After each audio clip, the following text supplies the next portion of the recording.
Bon matin, ici Lucinda Gabriel, live de West Palm Beach ce matin. Donc, aujourd'hui, on est le 31 mars 2019. Ce temps passe vite, le mois est terminé, les amis. Euh, je suis tellement contente, je suis tellement excitée ce matin parce que par ce qui se fait au Québec présentement. Écoutez, à Sept-Îles, il y a 3 baptêmes en fin de semaine. C'est merveilleux. Je sais pas si je l'ai sûrement dit qu'on est un groupe. En tout cas, on était en train de prier. Ça fait un mois qu'on prie pour ça, pour la renaissance. Et on voit qu'il y a quelque chose qui se passe autour de nous, même ici à West Palm Beach. C'est extraordinaire. Les gens qui se sont retrouvés ici présentement, euh, en tout cas, c'est vraiment étrange. Les gens qui nous trouvent, il y a une madame qui vient de la Belgique qui m'a contacté cette semaine par quelqu'un d'autre que je ne connais même pas. En tout cas, les gens sont en train de... C'est comme une grosse casse-tête que le Seigneur est en train de mettre ensemble pour qu'on travaille ensemble. Donc, extraordinaire. En tout cas, c'est vraiment excitant de voir ce que Dieu est en train de faire. Bon matin, Doris. Bon matin, Fabiola. Paul et Noéline qui sont là de Nouveau-Brunswick. Bon matin. Merci d'être là puis de vous joindre à moi ce matin. Donc, avant de parler de quelques définitions qui sont dans la Bible, parce que je trouve ça super intéressant, moi, je veux vous encourager à lire le Nouveau Testament. Pour moi, c'est une des choses les plus importantes. Ça fait partie de le message que j'ai pour vous à chaque semaine. Lisez-le pour vous-même. Parce que même si je vous raconte des choses, je sais que ça peut pas vous affecter autant que quand le Saint-Esprit travaille avec vous pour vous aider à comprendre qu'est-ce que vous lisez.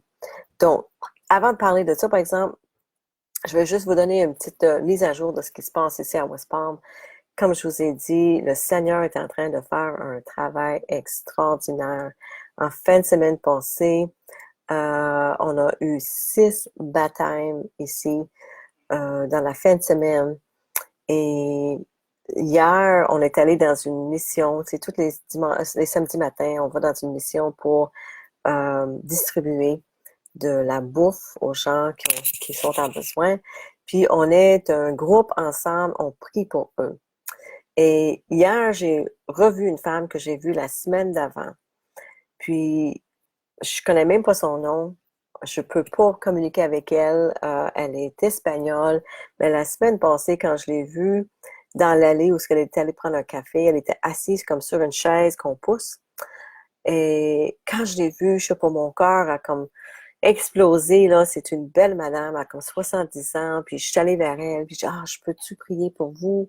Puis là, elle savait pas exactement ce que je voulais, mais en tout cas, j'ai fait un signe que je voulais prier. Puis en tout cas, j'ai prié pour ses jambes.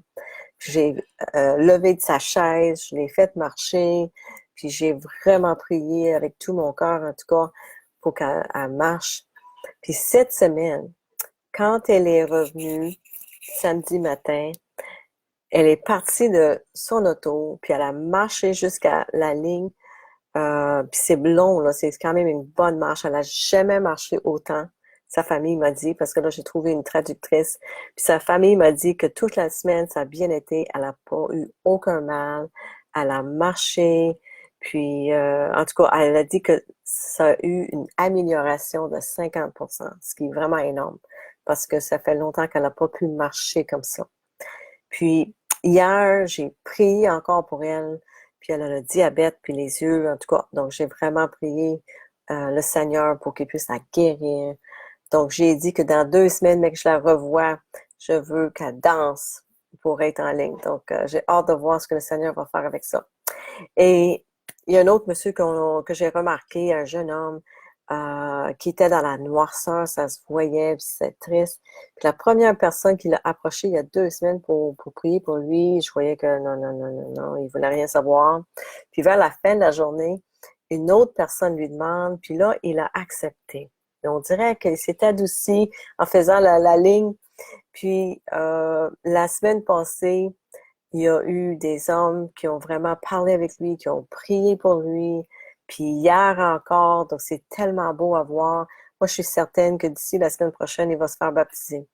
Donc, c'est tellement extraordinaire ce que le Seigneur est en train de faire dans le monde. Puis c'est partout. Donc, bon matin, Guylaine Boutin. Merci beaucoup d'être là. Donc, ce matin, je veux vous parler de quelques mots que j'ai remarqués dans le Nouveau Testament. Parce que je veux vous encourager à le lire si vous n'avez pas fait encore. Exemple, le mot Église. Moi, ça m'a vraiment surpris quand j'ai lu ça. Le mot Église, ça ne veut pas dire bâtisse. Ça veut dire rassemblement de gens. L'Église, c'est les personnes qui sont rassemblées et non pas une bâtisse. Puis je vais juste vous lire un verset qui nous donne un indice de ça. Puis pour chaque mot, j'ai sorti un verset juste pour vous comme donner un exemple.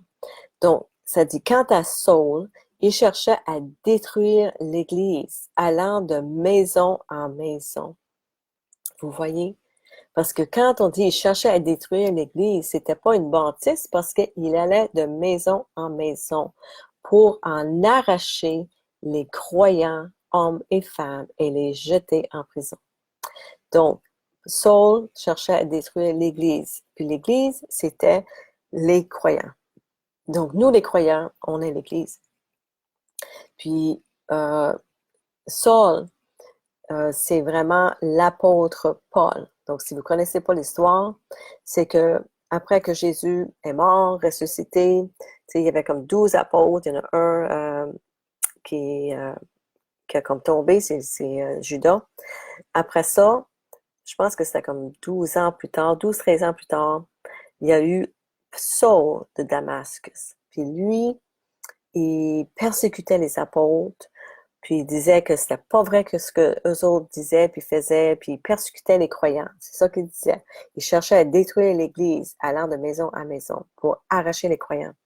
Puis Saul, à un moment donné, il était sur le chemin, puis Jésus est apparu à lui, il l'a vu dans une vision tellement forte, tellement glorieux, qu'il est devenu aveugle. Et Jésus a dit, Saul, pourquoi tu me persécutes? Puis Saul a dit, ben, t'es qui toi? Il dit, je suis Jésus, celui que tu persécutes. Arrête. Donc, c'est là que Saul a eu l'expérience de savoir que Jésus était vrai, qu'il était réel, qu'il a existé, qu'il était encore vivant, qu'il est Dieu. Et à partir de ce moment-là, ben, son cœur s'est transformé. Jésus lui a redonné sa vue 3 jours plus tard. Et Paul est devenu le plus grand apôtre pour Jésus. Et c'est lui qui a écrit comme la moitié de la Bible, du Nouveau Testament. Donc, extraordinaire. Donc, l'Église, c'est pas une bâtisse, les amis, c'est nous, les croyants. Les saints. Qui sont les saints dans le Nouveau Testament? Ici, comment ça, j'ai pas traduit ce texte-là? OK, bon, je vais essayer de le traduire moi-même. Les saints, c'est le peuple fidèle à Dieu. Donc, ça dit, les saints qui sont sur la terre, ce sont les personnes fidèles, excellentes, avec qui le Seigneur est heureux. Donc, le psaume 16, 3, vous allez voir, c'est peut-être pas écrit de la façon que j'ai traduit moi-même, mais c'est ce que ça veut dire. Les saints sont le peuple qui sont fidèles à Dieu. Puis moi, je trouve ça important de vous dire ces choses-là parce que on a tendance à penser que les autres personnes sont plus saints que nous. Hein? Sainte Rita, Saint-André, puis Saint-Joseph, puis Saint-Saint-Saint. Nous sommes tous des saints, ceux qui sont fidèles. C'est certain que eux, ils ont été très fidèles et on est tous appelés à être fidèles comme eux, à être saints comme eux. C'est même écrit, je pense, dans Pierre. 1 Pierre, ça dit, soyez saints comme celui qui vous a créé est saint. Donc, Dieu est saint et nous sommes appelés à être comme Dieu, comme Jésus. Donc, nous sommes tous saints, mes amis. Il n'y a pas juste certaines personnes qui sont saints. Bon, un autre mot que j'ai trouvé intéressant, c'est le mot prêtre. Qui sont les prêtres et les rois? Dans l'Apocalypse 1, 4 à 6, ça dit: Jean salue les 7 églises qui sont dans la province d'Asie. Donc, les 7 églises, c'est les 7 rassemblements. OK? Il n'y avait pas de baptistes dans ce temps-là. Ils se rassemblaient dans leur maison. Donc, que la grâce et la paix vous soient données de la part de celui qui est, qui était et qui vient, de la part des 7 esprits qui se tiennent devant son trône, et de la part de Jésus-Christ, le témoin digne de foi, le premier-né d'entre les morts et le souverain des rois de la terre. Il nous aime, il nous a délivrés de nos péchés par son sacrifice. Il a fait de nous un peuple de rois, des prêtres au service de Dieu, son Père. Je vais le répéter. Il a fait de nous un peuple de rois, des prêtres au service de Dieu, son Père. À lui donc soit la gloire et le pouvoir pour l'éternité. Amen. Que c'est beau. Donc, ça veut dire, les amis, que dans l'Apocalypse, ça dit que nous, les fidèles, les saints, l'Église, les gens qui sont saints, qui sont fidèles au Seigneur, nous sommes ou serons les prêtres, les prêtresses, les rois, les reines. Et moi, ce que j'ai compris en lisant le Nouveau Testament jusqu'à l'Apocalypse, c'est que, puis même dans l'Ancien Testament, ce que Dieu était en train de faire, c'est que en envoyant son Fils Jésus, il l'a envoyé pour nous libérer de nos péchés. Parce qu'on est né dans le péché, on est né des pécheurs, et en croyant en Jésus, c'est par la grâce, par la foi en Jésus-Christ, okay, qu'on est libéré de nos péchés, on est sauvé de nos péchés, et par ceci, on est comme notre passé est purifié, est effacé. On devient comme une carte blanche. On recommence. On est né de nouveau. Donc, il faut être né de nouveau dans l'esprit et dans l'eau. Ça veut dire qu'il faut être baptisé, il faut recevoir le baptême du Saint-Esprit. On recommence notre vie à zéro, un nouveau-né avec une page blanche. Et la raison pourquoi Jésus est venu faire ça, c'est parce qu'il était en train de préparer un nouveau monde, une nouvelle terre. Puis dans l'Apocalypse, il parle de ça. Et nous devons tous, euh, euh, en avançant, l'Esprit Saint qui va venir vivre en nous, va nous dire qu'est-ce qui est bon, qu'est-ce qui est pas bon, qu'est-ce qui est mal. Et comme ça, on va être capable d'arrêter de pécher. Parce que Dieu veut un nouveau peuple. Il veut des rois, des reines, des prêtres, des prêtresses qui vont être dans le prochain monde avec lui, qui vont être purs et saints et sans péché.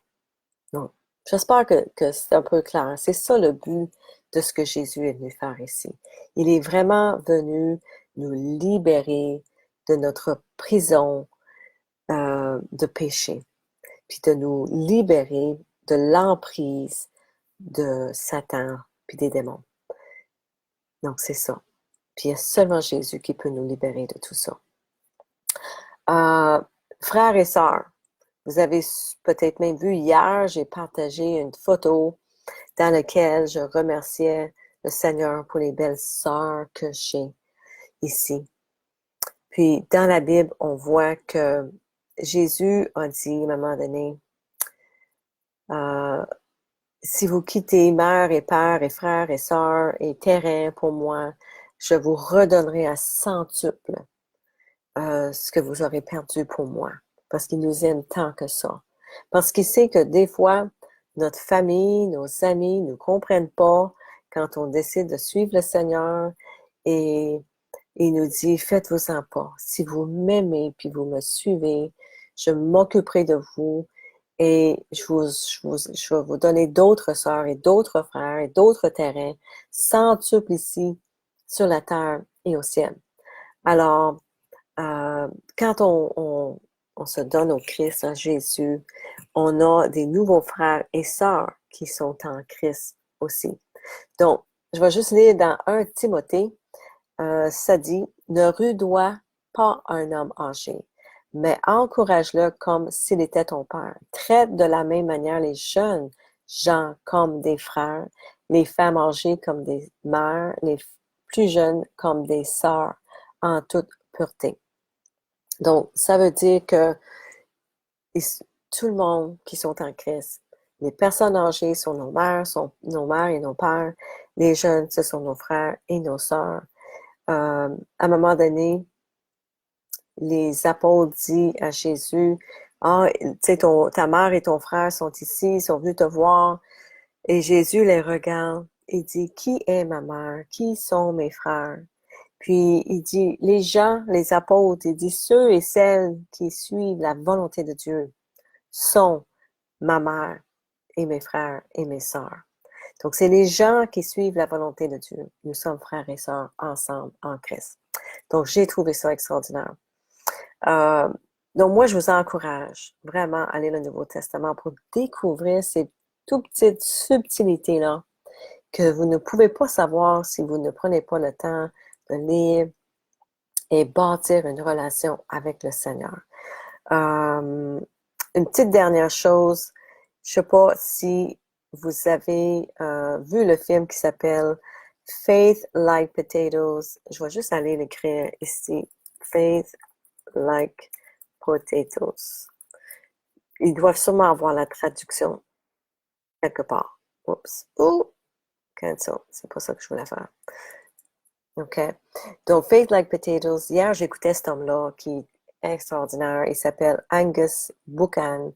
A-N-G-U-S-B-U-C-H-A-N. Ce monsieur-là s'est donné au Seigneur et il a commencé à avoir une relation avec lui, puis à prier. Et il a vraiment transformé une grosse partie de l'Afrique par sa croyance. Il a prié pour la pluie. La pluie est venue. Tu sais, le Seigneur a répondu à ses prières. À un moment donné, il y a eu un feu ou quelque chose, puis en tout cas, il y a une femme qui est morte. Il est allé prier pour elle. Elle se levait. C'est vraiment, vraiment extraordinaire. Sa foi est tellement grande qu'il est une inspiration pour les gens. Moi, je veux vous encourager, les amis, de prier. Que vous soyez baptisés ou pas encore, commencez à bâtir une relation avec Jésus. Priez-le. Si vous êtes 2 personnes ensemble, qu'importe ce que vous êtes en train de vivre présentement, que ce soit dans votre famille, vous avez de la maladie, des problèmes d'argent, qu'importe c'est quoi, prenez la main de quelqu'un à côté de vous. Puis que vous soyez dans le Seigneur ou baptisé ou pas, c'est pas grave. Jésus a dit, si vous êtes 2 ou 3, puis vous priez en mon nom, au nom de Jésus-Christ, je serai là avec vous. OK? Puis il a dit que si vous demandez au Père en mon nom avec une croyance, je vais répondre à vos prières. Hein? Donc, faites-le, essayez-le, vous n'avez rien à perdre. Cette semaine, une madame qui m'a écrit pour me dire qu'elle a prié, puis ses prières ne sont pas répondues. Puis moi, ce qui m'est venu à lui poser la question, j'ai à qui vous priez? Puis là, elle m'a dit telle et telle personne. J'ai dit priez à Jésus. Arrêtez de prier à d'autres, priez seulement Jésus et revenez-moi. Le lendemain, elle m'a écrit pour me dire qu'elle a prié Jésus. C'était la première fois depuis des années qu'elle a dormi 7 heures de film, puis qu'elle ne s'est pas réveillée. Extraordinaire, les amis. Donc, moi, je vais juste terminer avec une petite chose de Angus dans le film, là, Faith Like Potatoes. Il disait hier dans un petit clip de YouTube, les bonnes personnes ne vont pas au ciel. Les croyants vont au ciel.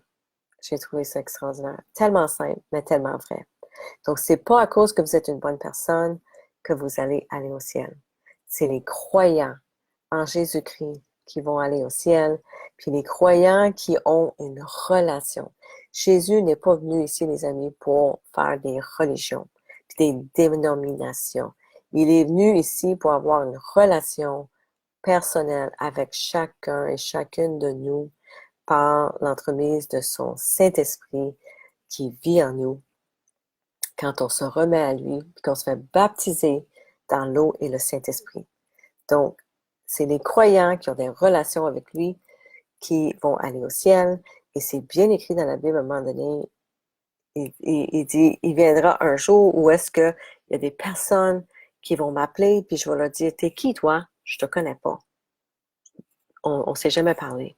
Parce que si vous ne prenez pas le temps de parler avec Jésus à tous les jours, de prier, d'avoir une relation avec lui, pensez pas qu'il va être là à la fin. C'est très important, ça. C'est comme une amie, hein? Si on a des amis on n'entend pas parler d'elle pendant 10 ans, qui nous appellent, je vais dire, ben, t'es qui, toi? Hein? Je te connais pas. Ça fait longtemps. Donc, moi, je vous encourage, en tout cas, d'avoir une relation avec Jésus-Christ. Bon matin, Carmen, Louiselle, Isabelle Serrois, bon matin. Il y a une belle rencontre à Sept-Îles en fin de semaine. En tout cas, je suis tellement fière d'eux autres, hein. Je ne sais pas si je l'ai dit au début, ils sont 3 personnes à être baptisées en fin de semaine à Sept-Îles. Le Seigneur est en train de faire quelque chose d'extraordinaire au Québec, puis aussi partout dans le monde. Parce que même ici à West Palm, je ne sais pas s'il y a des gens ici qui prient comme nous autres au Québec, mais il y a vraiment un mouvement qui est en train de se mobiliser partout pour réveiller les gens. Et c'est bien écrit dans la Bible. C'est Paul qui le dit, que vous avez encore le temps, jusqu'à temps que le mot aujourd'hui existe. Donc, ça veut dire que vous avez encore le temps de trouver le Seigneur, de tourner vers le Seigneur, parce que aujourd'hui existe. Mais il va venir un jour où est-ce qu'il n'y aura plus d'aujourd'hui. Donc, ça veut dire qu'on n'est pas garanti demain. Donc, commencez à prier le Seigneur aujourd'hui. Attendez plus pour le connaître et lui demander de se révéler à vous. Donc, bon matin Esther, Renée, Suzanne Desjardins du Nouveau-Brunswick. Bon matin Corinne Lejeune, Claudine. Je vous souhaite une merveilleuse journée. Puis prenez le temps, ce dimanche, de vous asseoir, de prier le Seigneur, puis demander à Jésus dans votre cœur, demandez-lui de se révéler à vous, d'ouvrir vos oreilles, vos yeux, votre cœur à lui, et demandez-lui en tout cas de vous transformer, puis de transformer votre vie, et vous allez voir que il va répondre à vos prières. Il nous aime tellement, vraiment, il nous aime tellement. Puis il est extrêmement patient, parce que si on regarde dans la Bible, on voit que ça fait plus que 2000 ans qu'il nous attend. Et je sais que le temps passe, hein? Puis on ne sait pas si c'est notre dernière aujourd'hui qu'on va avoir. Donc avec ceci, je vous souhaite une superbe journée, un bon dimanche, soyez bénis, que la grâce du Seigneur soit avec vous, que vous passiez une merveilleuse semaine, puis on se verra la semaine prochaine. Je vous embrasse très, très fort. Je vous aime énormément. Bonjour, Marthe Rochon. Merci beaucoup d'être là. Puis à bientôt. Je vous aime. Bye bye.